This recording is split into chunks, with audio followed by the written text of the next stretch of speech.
YouTube. This is Dr. Wanda, and this is day 5 of our series.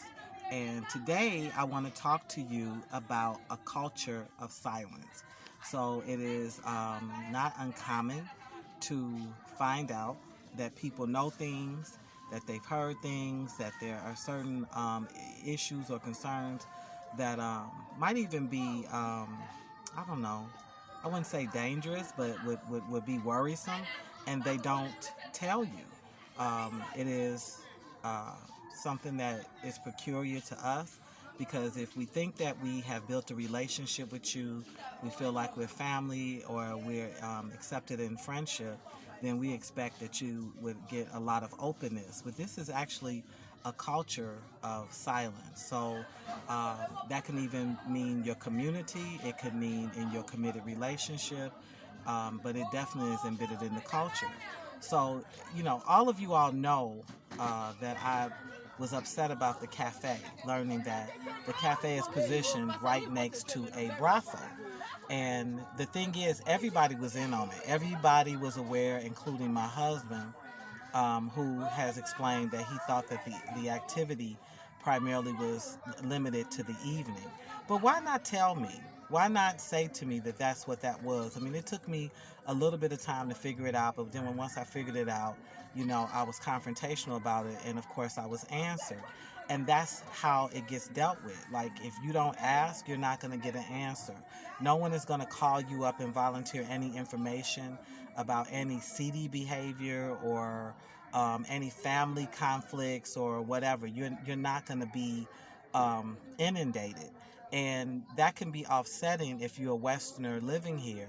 You have someone that can speak at minimum 3 languages, and then they can go and talk not only in English but slide into these various tongues and talk about issues and things that actually disturb you or make you unhappy, or you would be, that you would like to have some in on, you'd like to be able to discuss, and they don't say anything. And so, even with the cafe, I had a friend who called me up, and she gave me the number for the Ghanaian embassy to report sex trafficking. And so I decided before I went that far, I would talk to my husband first. And as soon as I brought it up, no, don't call. Nobody's going to do anything. That's just how it is. Even the police go there sometime. And so for a minute, I felt like from his pushback, okay, well, maybe that's just him. Maybe that's just a man thing. And then the dial lady came at some point that weekend. And so she asked me where I was at with the cafe because I hadn't opened it in like 3 weekends. Until last weekend, it had been closed. And so I told her, I kind of was really discouraged. And, what was centered around that discouragement. And so, I told her I have an opportunity to call this number and possibly report it to begin the process of shutting it down unless I could, until I move it. And so she also said the same thing, don't call, nothing's going to happen, no, everybody over there knows about it. And I'm sitting here, and I challenged both of them. I said, if you don't say anything, how will anything change? Why are you being silent about something that you know is wrong? What's going to stop it then? So that's that culture of silence, that whole you put your head in the sand as an ostrich, act like you don't see it, but also be very well aware of the issues and the things going on around you. So yeah, you have to come to and live here understanding that no one's going to call you up and tell on a family member. Nobody's going to call you up and tell on your husband to you or report any sort of thing that they know. I mean, that's just how it is. And so you have to be prepared to be your own advocate. You have to have an answer for how you're going to manage yourself, your own wounds, your hurts, your concerns. You have to commit yourself to standing up for yourself and anybody that you bring with you from the West. Otherwise, you're going to be mistreated. That's just how it is. And so, these are the things that we, hey, how you doing? These are the things that we have to consider, okay? Because even with my daughter, she's here living. They've even at different times tried to encourage her to be silent. Me and my daughter talk about everything, okay? She tells me everything. And they'll tell her, you talk too much. You tell your mother everything. Why? Of course, you're going to run back and tell your mother. And I tell her all the time, you better tell me. No one loves you more than me. I don't care how nice they are, how friendly. I don't care what they say to you. I have loved you from in vitro. I've loved you from the first flutter kit in my stomach.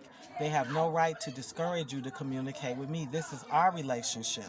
We're from Chicago. We're here by ourselves. We don't have an army. We don't have a gang. We don't have nothing. You talk to your mother. I advocate for you. I'm supposed to fight for you. I'm your protector. I'm your provider. That's what you do. And so she's rejected that, and she does that. But that guilt that they tried to place on her, you talk too much. You always telling your mother something. Why shouldn't she tell her mother something? And more of these children need to talk to their moms about many of the concerns and the worries that affect them. But they don't.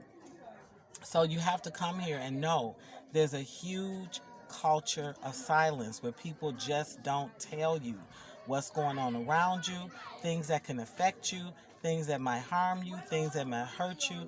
They keep it as a secret. So if you ask, if you're confrontational, you'll get somewhere. But lots of people want to stay friendly. They want to limit themselves to greetings and salutations in order not to appear to be rude. I'm going to tell you you're going to have to make a decision about that. You're going to have to make a huge decision about that because that culture of silence is intense here. So, as a black woman, you know, when we like you, and we spill that tea. We tell you everything. We share everything with one another, upfront and honest. That's not necessarily the ways of engagement here. So that's my tip for you today. Be prepared to manage that culture of silence. It ain't personal. It don't mean that you can't have a good life here, you can't engage and enjoy, but it is real. Okay? Happy Friday.